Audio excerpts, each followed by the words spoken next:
Denny Blanco, my man. Good morning. How you doing? You know the vibes. It's in the game pod.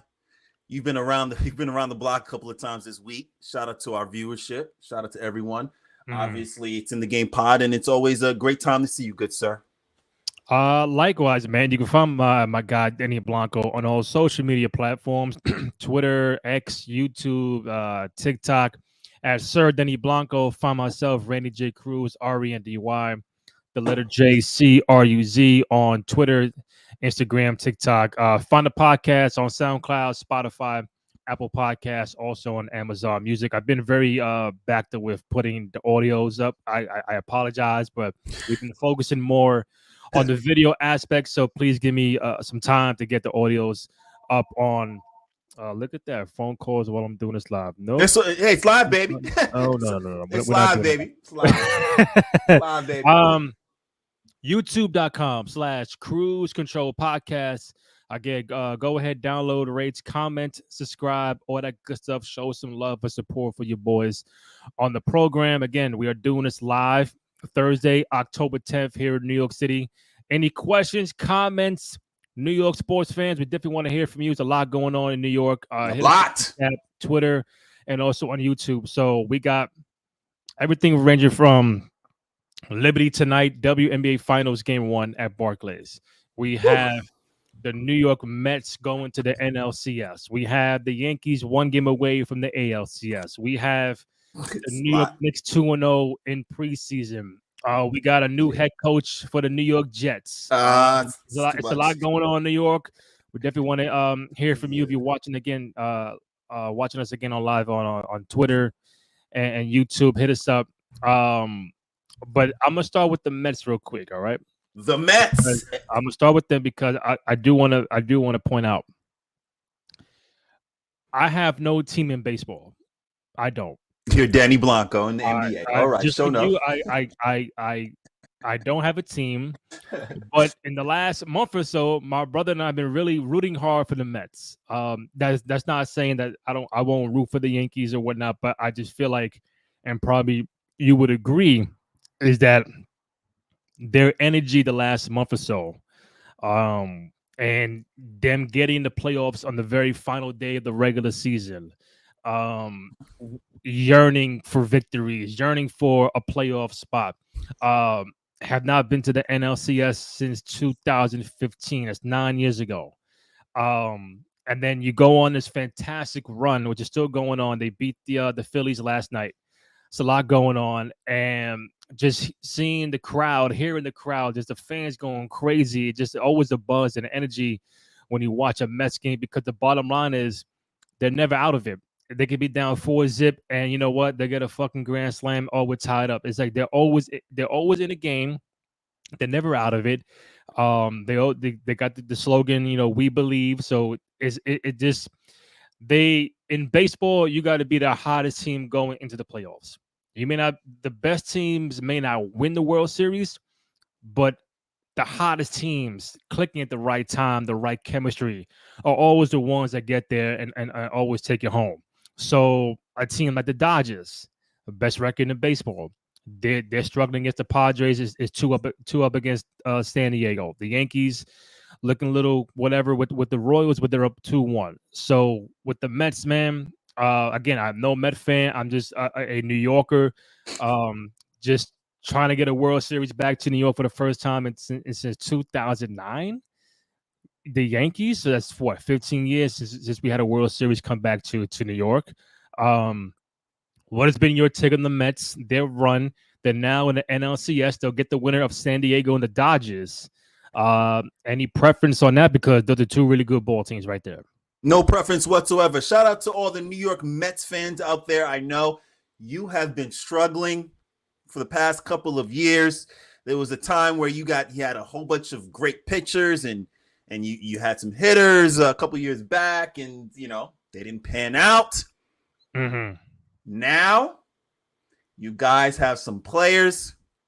Mr. Cohen, who's put so much money into the Mets, could take the field and be like, finally, my money has been put to the test, and I win. Thank you, Jesus. I do not care who they play. I'm just happy that Mets fans, you guys in Queens, have a reason to be excited.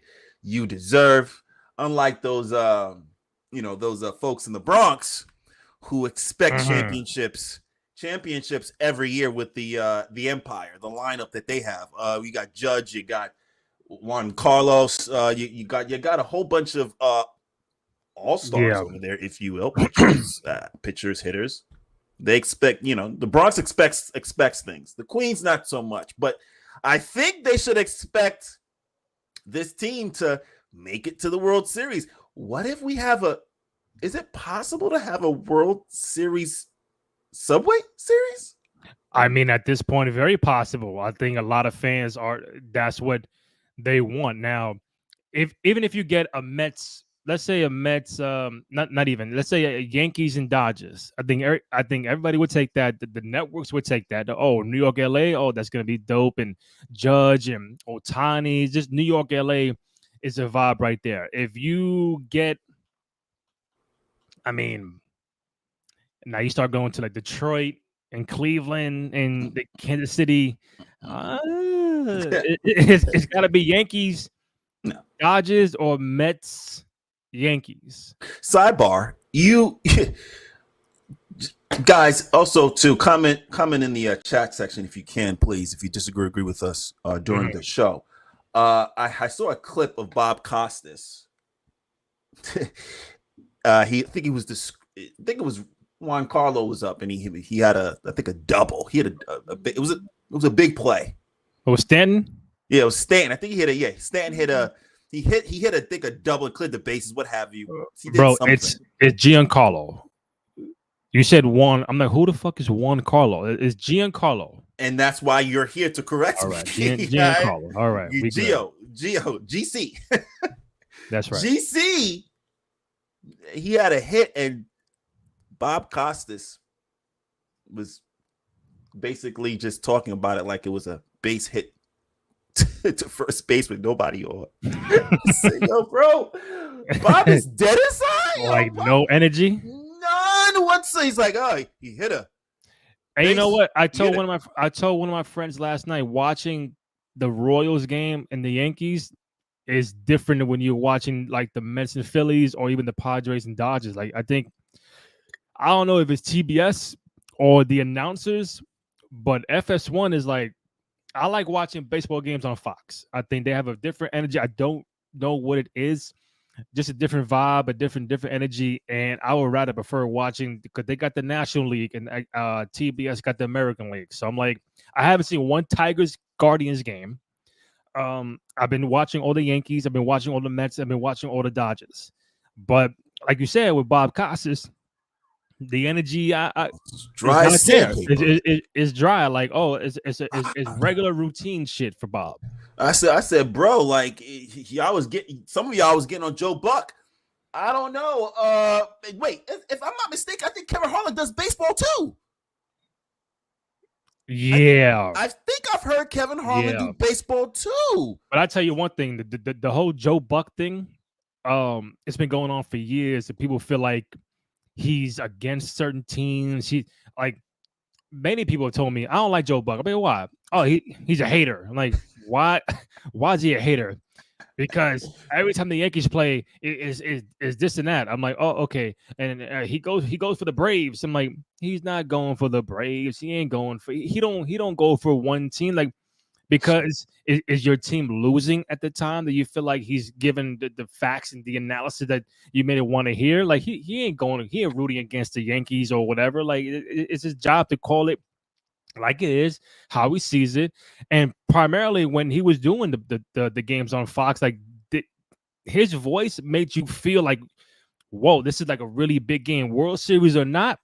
It's like Joe Buck's on the call, or not, this shit's gonna be live. But they hate him because they feel like he's biased. And I'm like, I don't see it, nor do I hear it.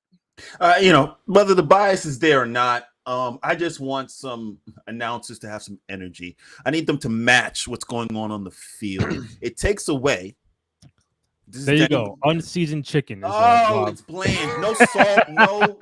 No. Shout out to you, Jordan. No salt. No adobo. Nothing. No Scotch bonnet. Nothing. It's dry. It's just pass the salt, bro. Like that's why I love hearing Kevin Harlan right between the eyes. I need that type of energy if I'm gonna watch a game. Like, you pulled it up. No, but I think they put the radio call to him. Of course it was the radio call. Let's hear it. High fly ball. Oh, that is Bob. Field. Listen. Goes Melendez. Forget about it. It's gone. Okay. In large part, this night has belonged to Giancarlo Stanton. And my God. The lead, 3-2 in the eighth. It's dry. So dry. The hell. Let me hear it again. Hold on. High fly ball, deep left field. Back goes Melendez. Forget about it. It's gone. Dry, bro. It's dry. Oh, it's dry. It takes away from entertainment value.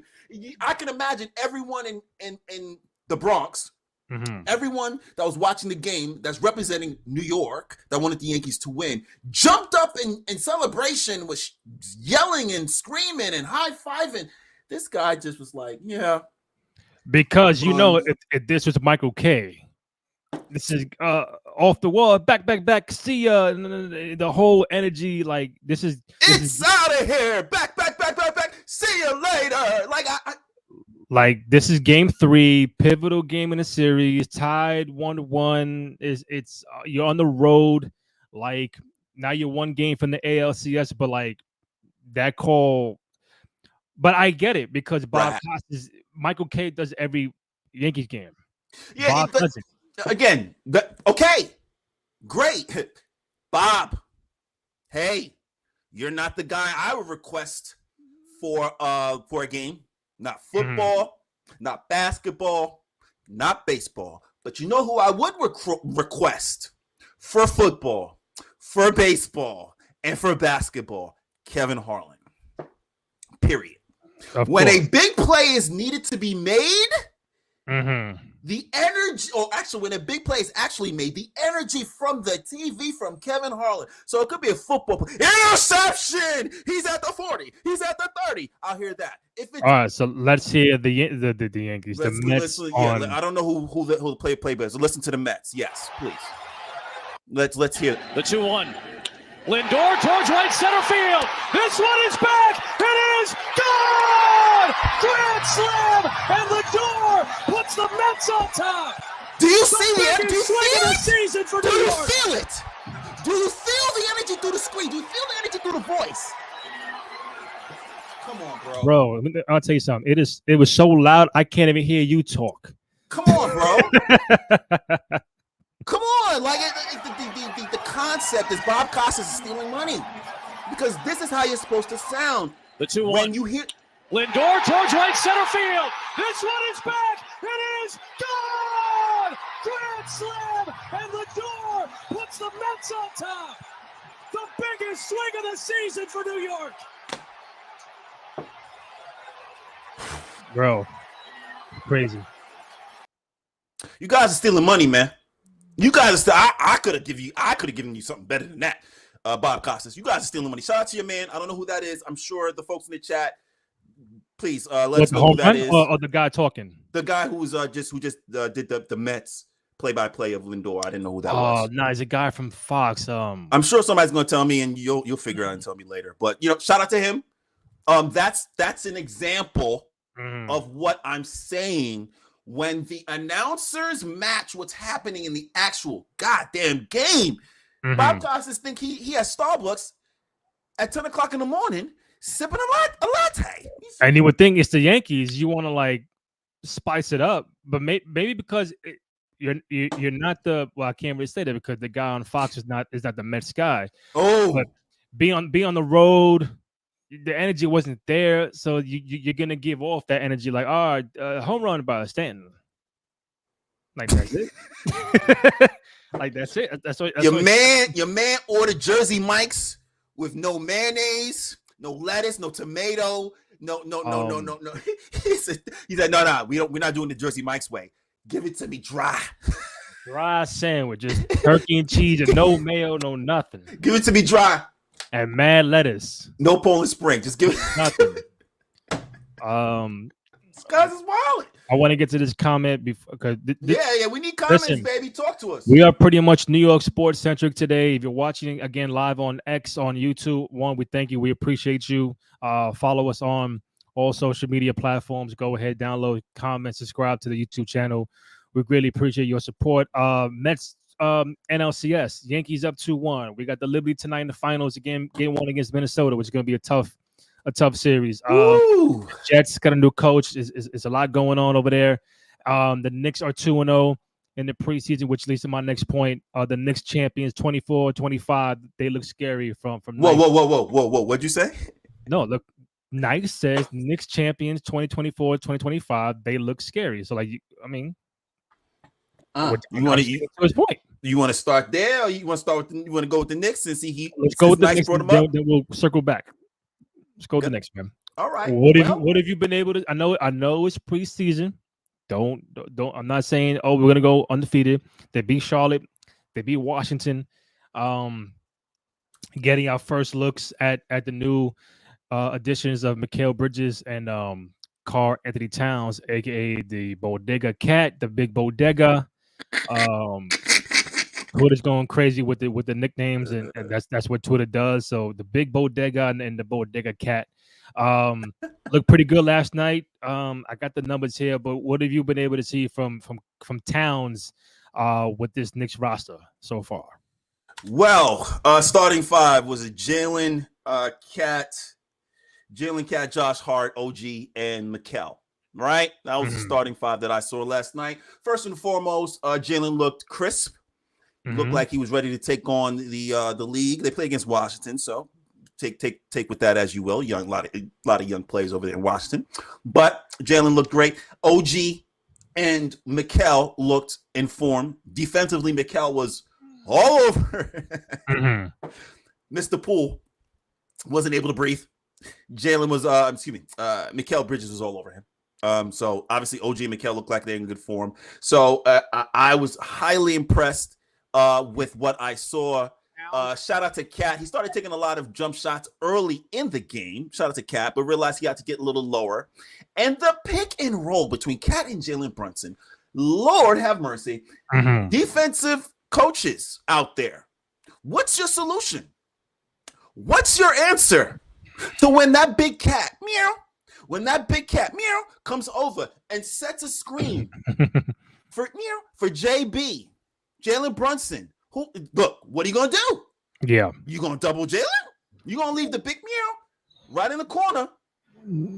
And again, I know this is preseason. This is a tune-up, but it's giving you signs of what's to come, because when you get a guy like Cat at 6'10", 6'11", that can not only get you down low, but also bring you outside to the perimeter, and you got to guard either him or Brunson. The pick and roll is going to be crazy this year, and I think both even had 25, 23, 24 plus yesterday. So just a sign of what things are to come. Plus you have what they're calling wing stop.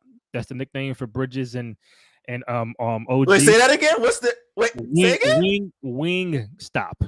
We're gonna stop the wings, like your Tatums, your Browns.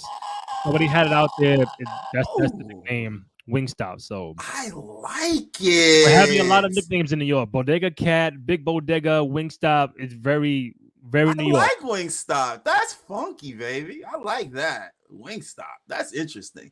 So you got the cat and you got the cat in the hat. You got meow. You got you got Cat and JB. Shout out to Tyler Kolek. Let me tell you something. Before you get to Tyler, I just want to show what the numbers were. Go ahead. For that'll Cat. work. So Cat 25 and 12, 28 minutes, 2 assists, probably a couple blocks in there. In 28 minutes. Cologne. Yeah, I think he was 1 for 7 from threes. I think he's 7 for 20 from the field, 7 threes. And then you had Brunson 23, 3 and 3 in 23 minutes last night. So I'd love to see what that actually is when you put it in the accelerate those numbers. I'm looking at maybe possibly 32, 6 and 6. But you know what I like about this is because Brunson was the 4th leading scorer last year in the NBA at 28 a clip. With Towns, I still think Brunson's going to get 25, no less than 25 a game, but I think maybe the shots go down a little bit. Like the production from him may have to be at a high volume because he has Cat out there. Unless JB said, you know what, I'm still getting mine off. I'm gonna get my 28 a game, but both are capable of getting both 25 a game. Which same thing with Jalen and Randall. It just Towns gives you that production from a position that they haven't had at that position for so long. Like Pat Ewing was the last center that was giving you at least 25 a game, if I'm not mistaken. We have forwards like Amare and those guys, but at the 5, at the big, no, like to get 25 and 12, 25 and 10, like that's very key and important for a point guard like Brunson. While you looked at, what's interesting also too, while you look this up while I talk. So can you confirm how many offensive rebounds the Knicks grabbed last night? While you pull that up, I'm going to say this. It's going to be important to pay attention to offensive rebounds and Cat getting the other big into foul trouble. Those two things are going to be key because if Cat's on the wing shooting, he's not putting the other big in foul trouble, right? So that big gets to whoever, whether it's Embiid, AD, whoever, Giannis, Lopez, whatever big you want to throw out there, Bam. If they're not not paying attention to foul trouble, here you go. Yeah. So Cat had 4 offensive rebounds, Achua 1, and the new center, I'm not gonna botch his name. No, had 2, and Kolek had 1. No, what slide down? Can we see I want to say 8. his name. Wait, slide up. Is it? Where is it? Is it? Oh, it's right. Hook. Yeah, Huck Porty. Yeah. I'm gonna say it. Porty. Huck Porty. Hey, Jericho. Huck Porty may take your minutes, big bro. Huck Porty was long. He was athletic. He knew when to receive passes. He knew how to help on hedging. When the guard gets beat, he was hedging, making himself big. I loved everything I saw. Shout out to also to Chandri Lamet. Who? Landry Shamet? Did I have it backwards? Yeah, bro. Damn it, Landry Shamet? Landry Shamet. I had it backwards. Shamet Landry. Yo, you just making people up like 2K. You know who it was, here. though. That's just funny. I know. Landry Shamet.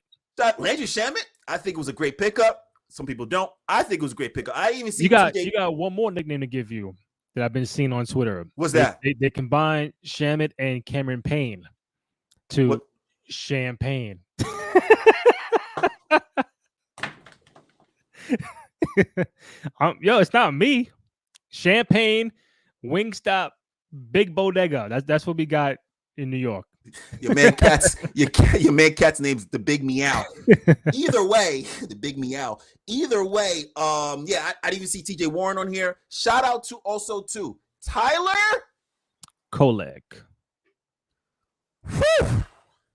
When I say I love his game, when I say Denny Blanco, It's in the Game podcast. Shout out to everyone that's been watching us. Shout out to everyone who's been subscribing. Comment in the comment section box if you have any questions or you want to actually make some statements. We'll bring it up on the show. Thank you. He is a quintessential point guard. He can shoot the 3. He has a handle. He's a lefty. Oh, he just warms my heart just seeing him create. It's going to be tough. You know what? Shout out to Coach Tibbs. Coach Tibbs, In 1 year, Coach Tibbs went from looking down on the bench and saying, yo, who am I going to put in? Everyone's hurt. To now looking down the bench and saying, who am I going to put in? I have so many of these options. You pretty much, yeah. I can go big. I can go small. It's so many options now. And I'm just like, yeah. So Knicks fans, I applaud you. Wait, what's this? To steal Washington versus Knicks 1630 to Washington. Once Town and Brunson understand each other, it's over. They're going to force Towns for more 3 and ISO post up. I hope so. Nice. I hope so. It's early on, and there's nothing like a good, wholesome 1 and 5 pick and roll. Ask those boys over in Dallas how that works. 1 and 5 pick and roll. Ask them how that works over there in Dallas. And that guy in Dallas, your boy that's getting the Luca that's doing the pick and roll with your man, with the rookie. That rookie, Lively. The rookie, he don't even have a jump shot. Yet. Imagine when he gets one. Towns will be in the top 5 big on defense and offense. Brunson top 5 between Mikal Bridges, OG, Josh Hart, and again, Cat will be tough. Listen, nice.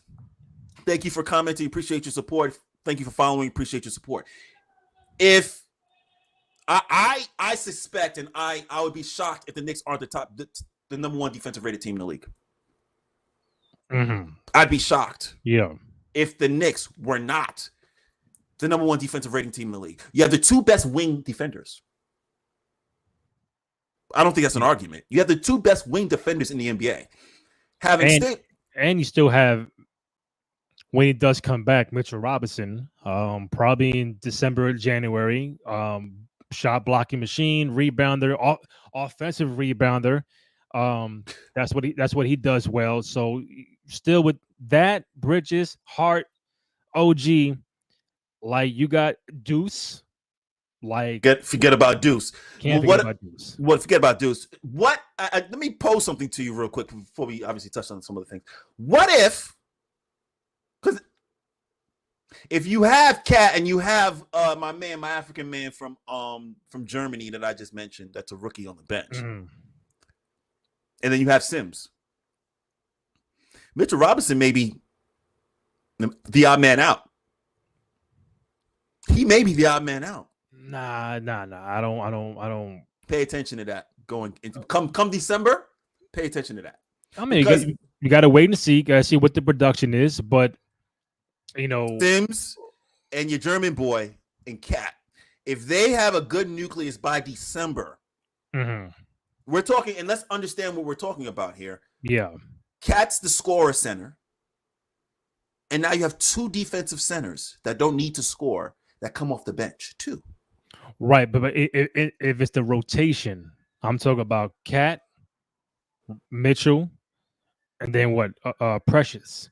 So before you get to the rookie and Sims, I don't even consider Precious a center. I consider Precious a 4. No, but who's going to play the big man until Mitchell comes back?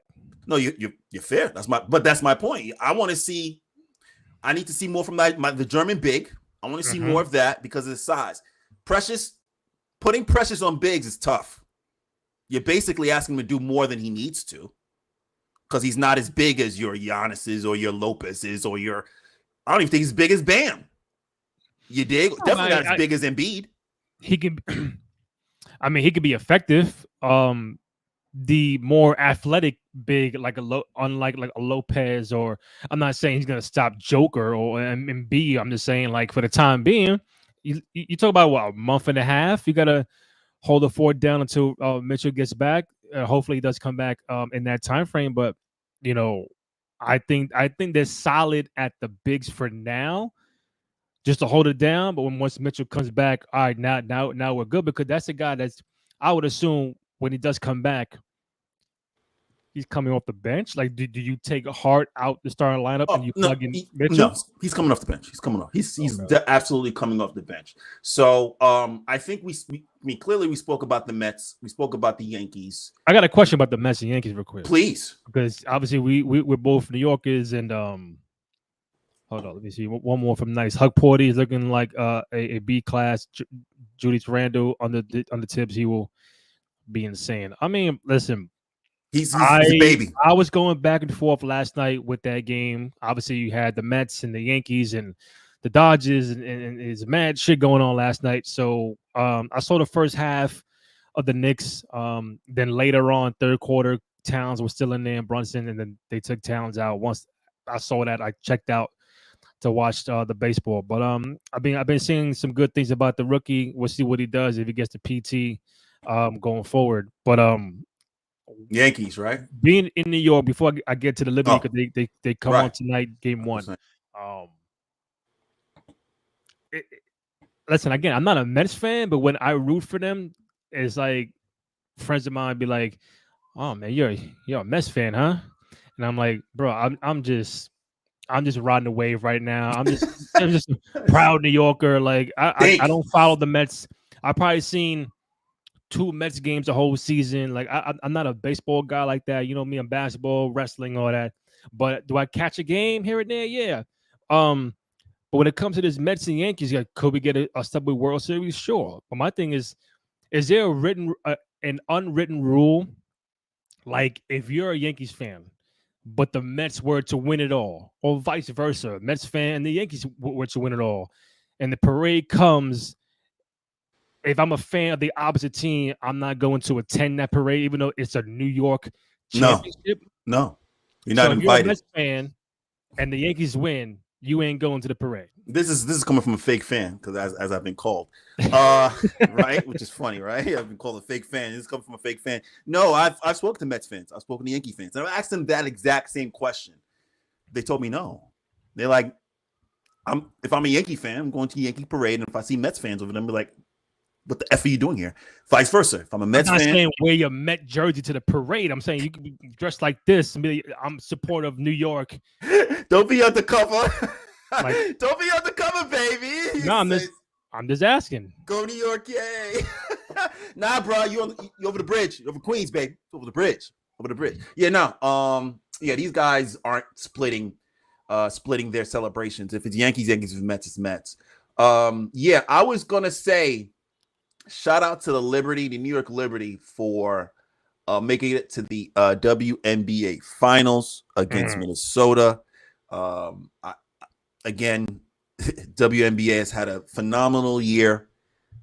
A lot of players, a lot of excitement.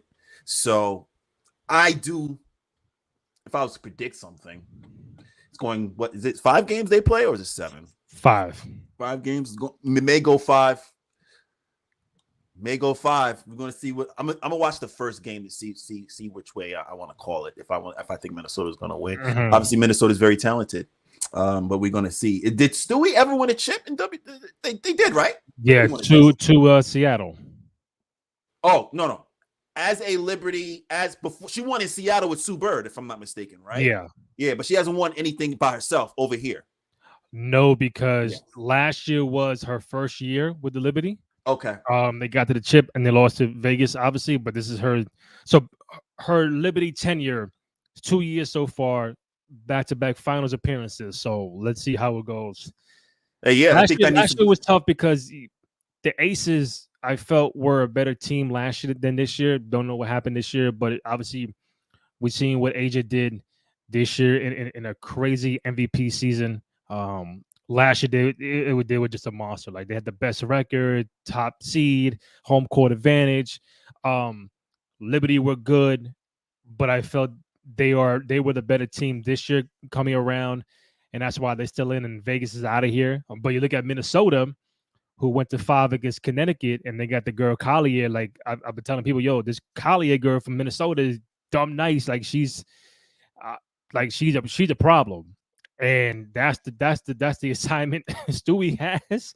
But I think with the momentum of New York sports going on, and you have home court advantage, unlike last year, that's going to play a major role in hopefully you bring in a championship to New York. My boy told me they've been to the finals 6 times and they haven't won yet. So Minnesota's they've won championship before, obviously with Maya Moore, but Liberty, no championships. They've been there a couple times, have not been able to get it done. This might be the best chance they have. Not saying Minnesota's like not good, because they are very good. That's why they were the number 2 seed in the playoffs. But they got their work cut out for them. Am I saying? Do I want it 5? No, I want to say Liberty in 4, just so you don't come home to a pressure game 5, because that's going to be nerve wracking for all the fans. But if you do come to a game 5, you win the gold at home. So, I mean, I'm saying Liberty in 4, but if it is 5, then I take a home championship victory for the Liberty. Oh yeah, I'll definitely be at that parade. Sidebar. Sidebar. I love it. I love his celebration. It's tough, you know. Who's the coach for the Las Vegas Aces? Becky Hammond, no? Becky Hammond, yeah. Right. So I mean, I saw a video where she was just like, "Guys, these guys are trying to win. These guys are trying to do a three-peat. The Aces. It's hard. That's hard. They won 2 chips back to back. This would be their 3rd chip in a row. It's hard.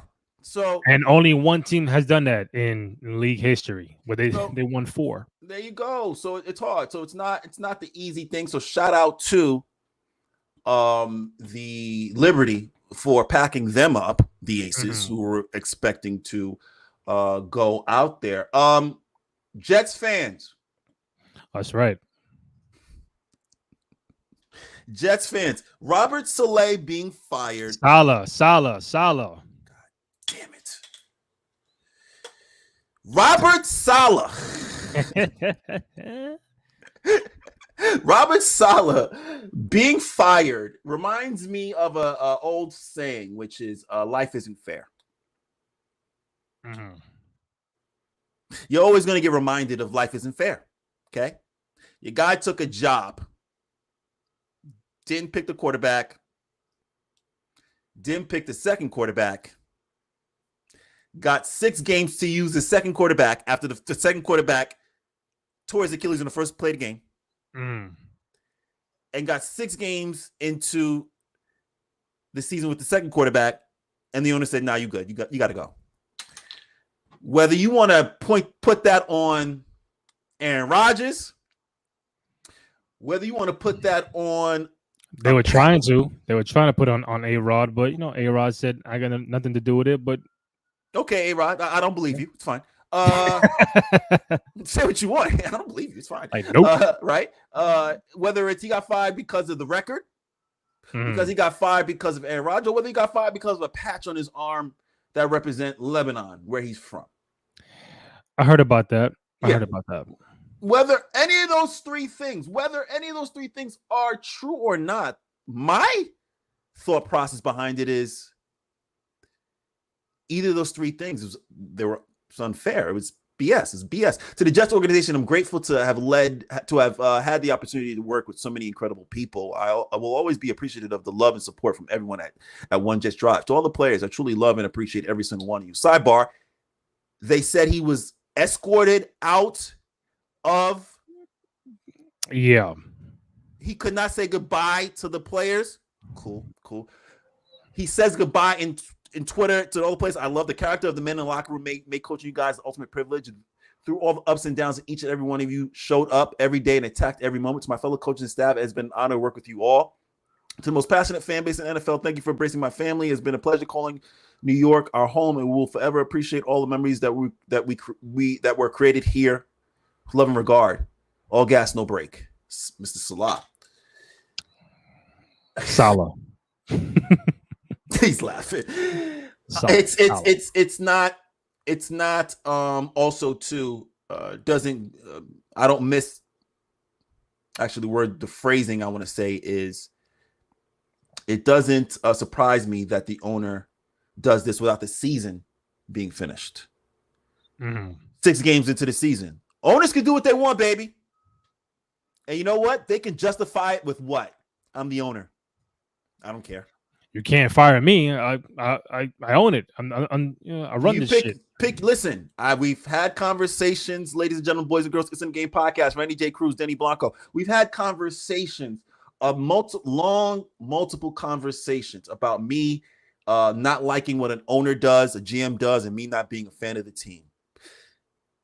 A lot of people from over the years, I've read many things about Woody Johnson when it comes to the Jets. I've read many things about Steve Cohen, who owns the Mets. I've read many things about George Steinbrenner, who used to own the Yankees. I've heard many things about Al Davis, Mark Cuban, Tony Khan. The list goes on. And I say those names, and you could probably pull up things that were home runs for them, where they literally, made a great decision, and it was all about, they're the great owners.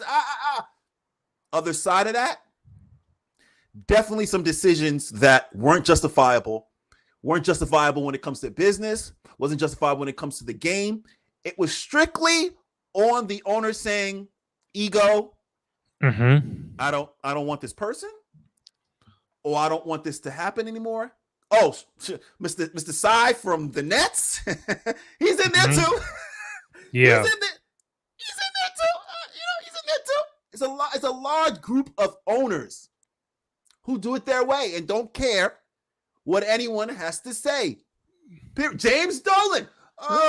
Jerry Jones. Say, wait, no. You know what? No. Jerry Jones. You know what? Sidebar. I'm going to take James Dolan out of that. James Dolan, you were the ire. You were the bane of my existence for a period of time. And now you're not. You are actually one of the better owners who have allowed Leon Rose to do what he did. And look what you have. You have an environment of leadership with Jalen Brunson. You have players that want to run over to the Knicks. You even have finally, you bring Patrick Ewing back into the fold at MSG. It's a no-brainer. Mm-hmm. It's a no-brainer.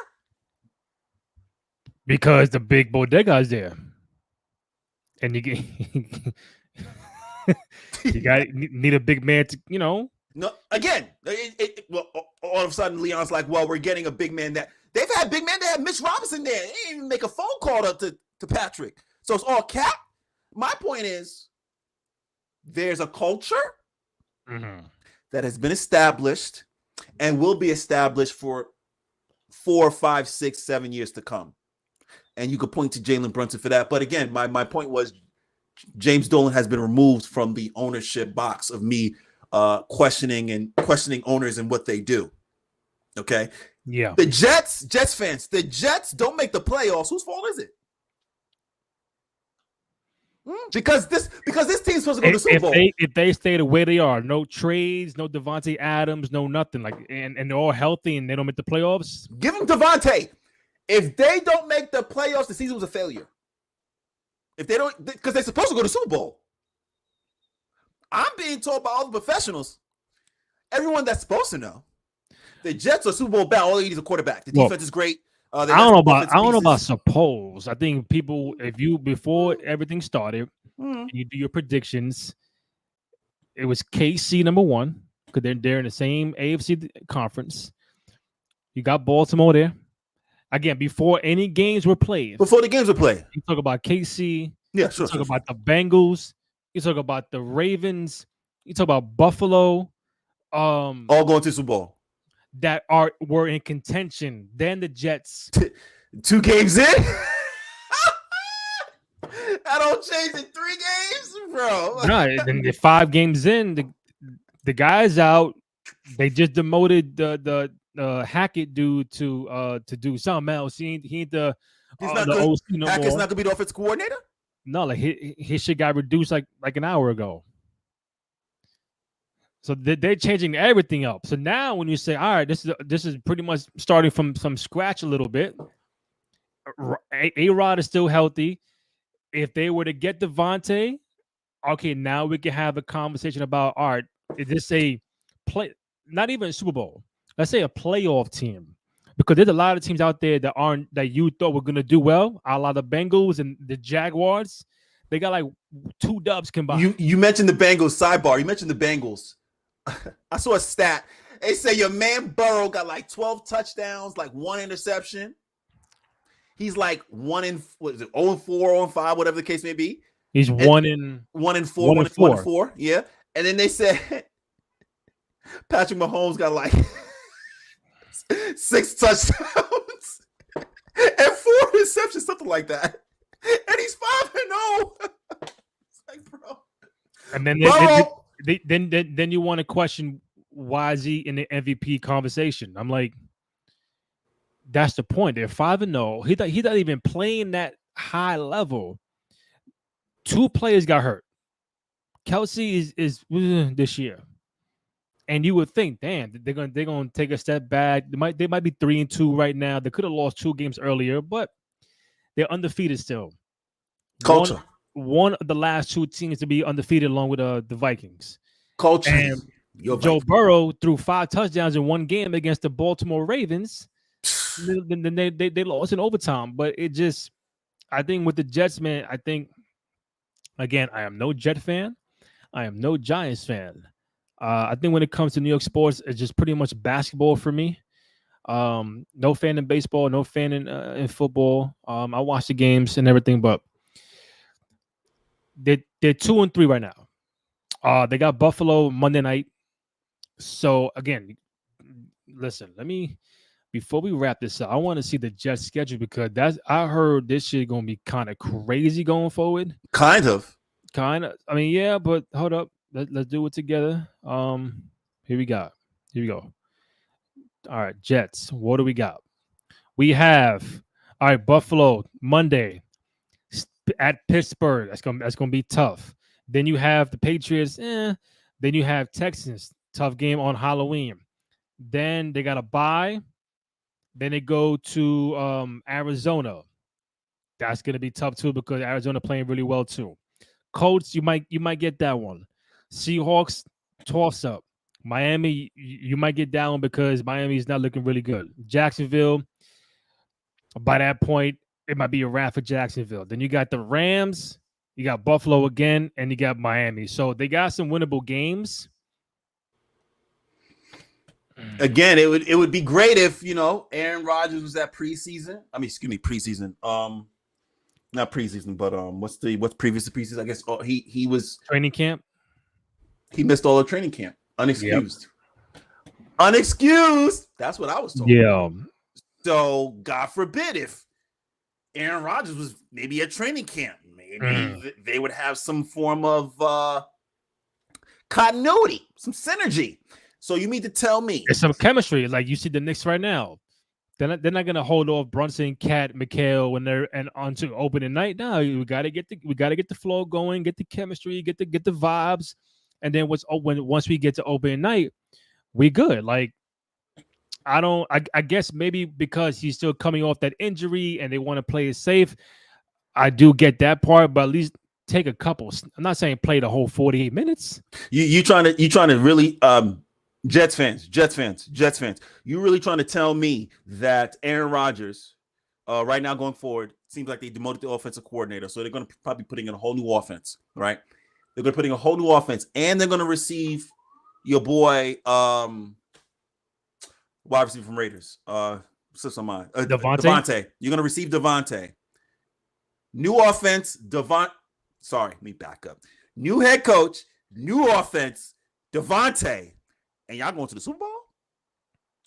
So my question is this: I know Devontae wants out. I think he should get out of Vegas. Run out of Vegas. But run. Are the Jets the team for him to go to? Because 100%. But hold on, we don't know how many years Rodgers has left.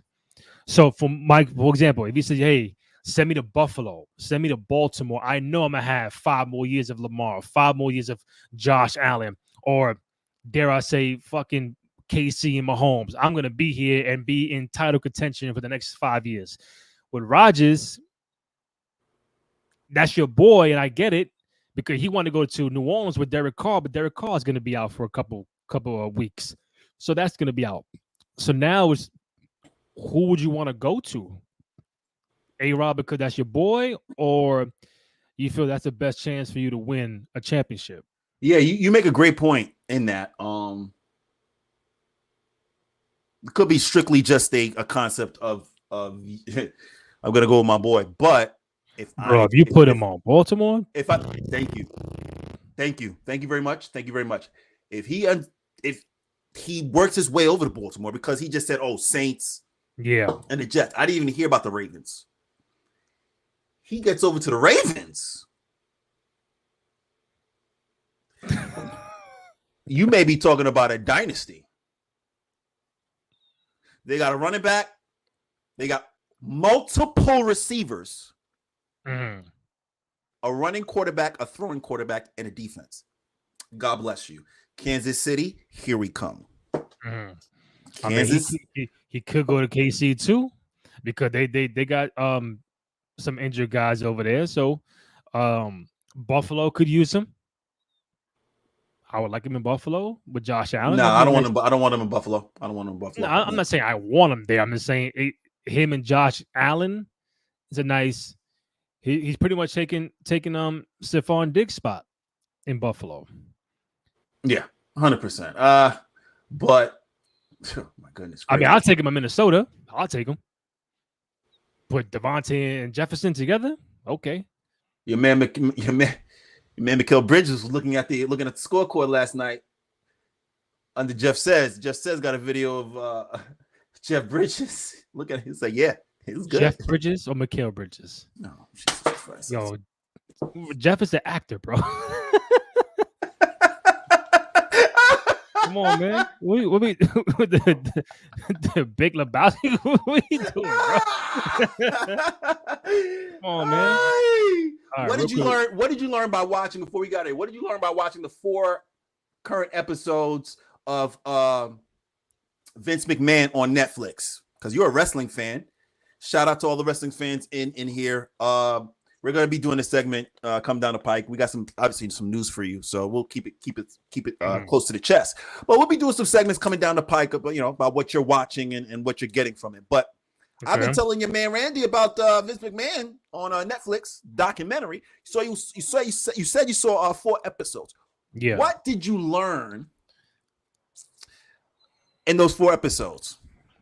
Honestly, I didn't learn much, because what was done, I've already seen before in multiple documentaries and sit downs, and I learned nothing from Montreal Screwjob. We all pretty know, still to this day in 2024, Brett feels they screwed him, and McMahon is gonna be like, nah, I didn't. So the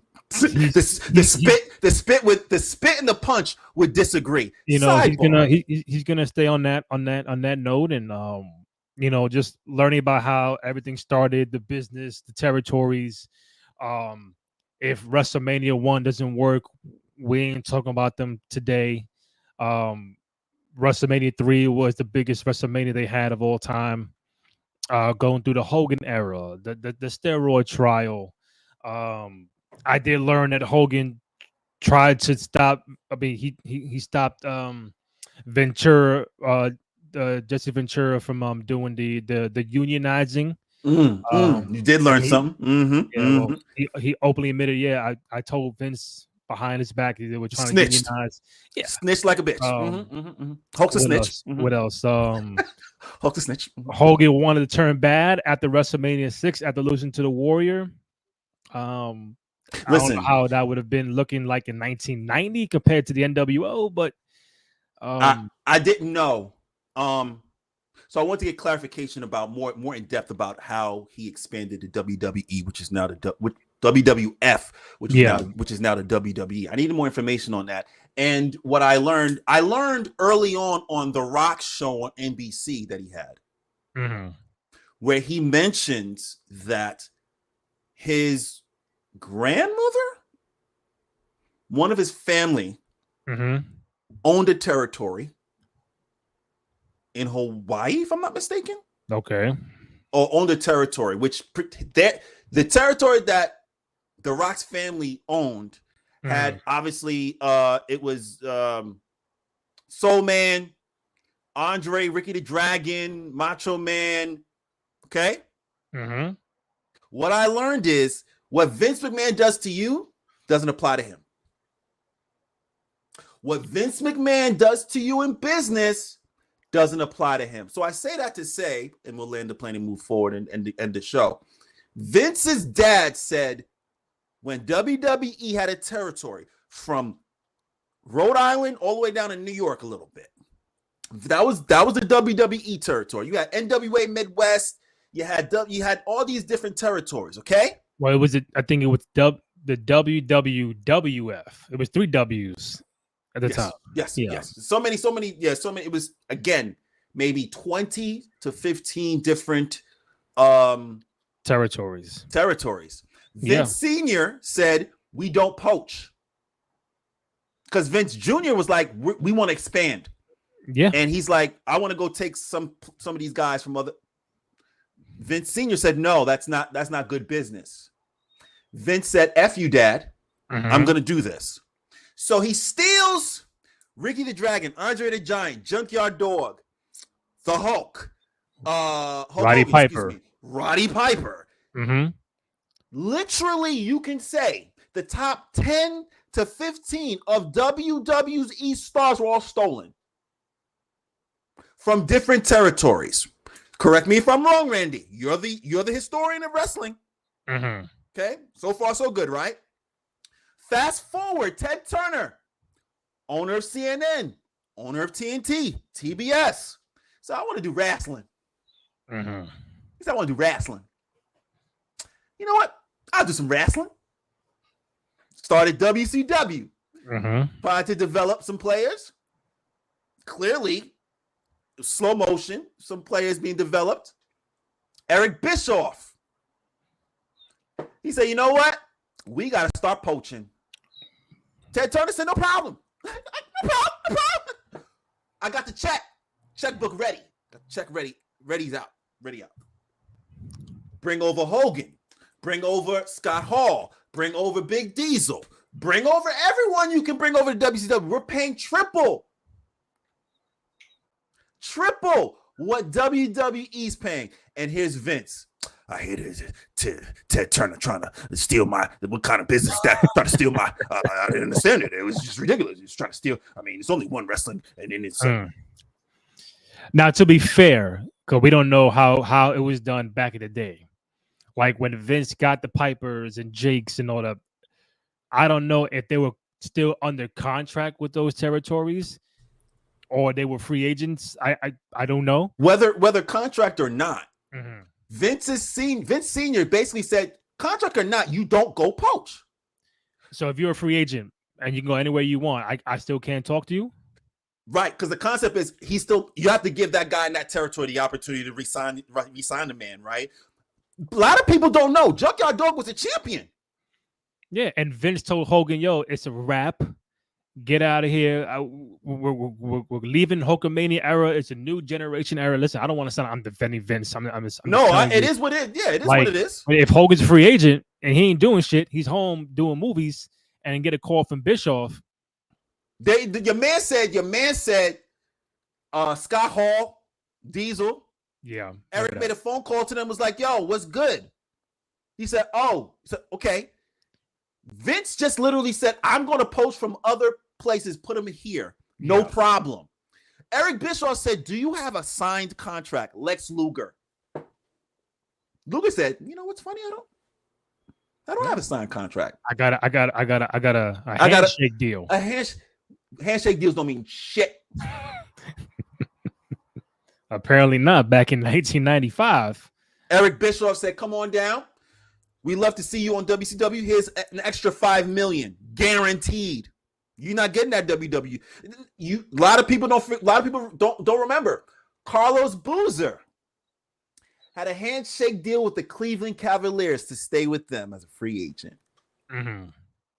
Utah Jazz came up with an extra couple million. Deuces. And that's how Luger did it. I remember Luger was performing at a house show the night before. Lex Luger. The night before, I remember it was in Nova Scotia. And they Canada. thought he was gonna be, good going forward. And like by the time you know it, again, we're of that age, we're watching Nitro and live. and then it's at the Mall of America in Minneapolis, and there's a match going on, and Luger pops out and it's like, oh, what's going on? What's going on? Like, Lex Luger, like, you were just on Raw last week live. And again, you're watching live, you have no idea what's going on. Like, okay, why did he leave? We didn't know why he's not on Raw. There you go. Then you start these questions back and forth, like, all right, then obviously Luger's the first domino. Then you get the whole, you get to Scott Hall and Kevin Nash, a couple other guys, and you get the Hogan, Macho.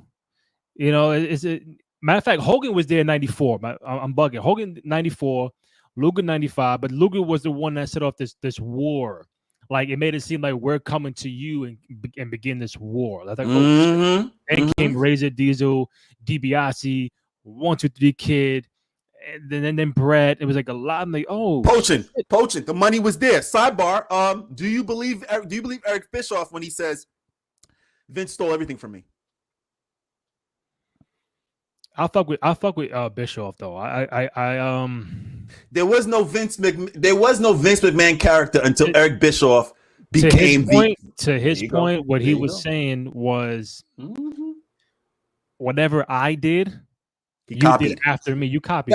Facts. Because you're in this war. You're in this television war. You're seeing what's working, ratings, what the younger generation of kids are wanting to watch. You get that high school age and up, 18 to 35. There you go.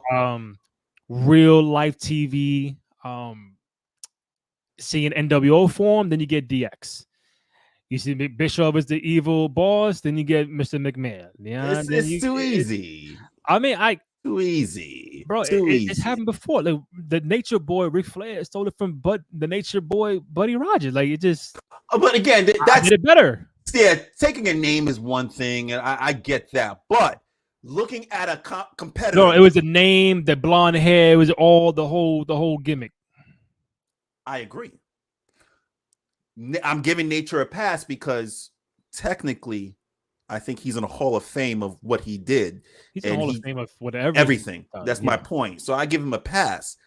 But when you hear the breakdown of Eric Bischoff in this Vince McMahon doc, I was thinking back to when I was young and watching these shows, and I was just like, he's absolutely right. WCW was doing everything first, and because WWF was caught off guard, they didn't know how to move. And then obviously, once the Attitude Era came in, that's when it was like, all right, WWE has made a shift.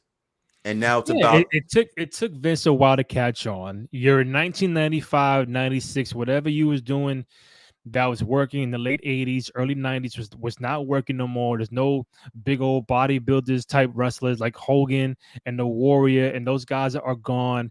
You have to build new stars. You're building Bret Hart, you're building Shawn Michaels, you're building Undertaker, Razor, and Diesel at the time.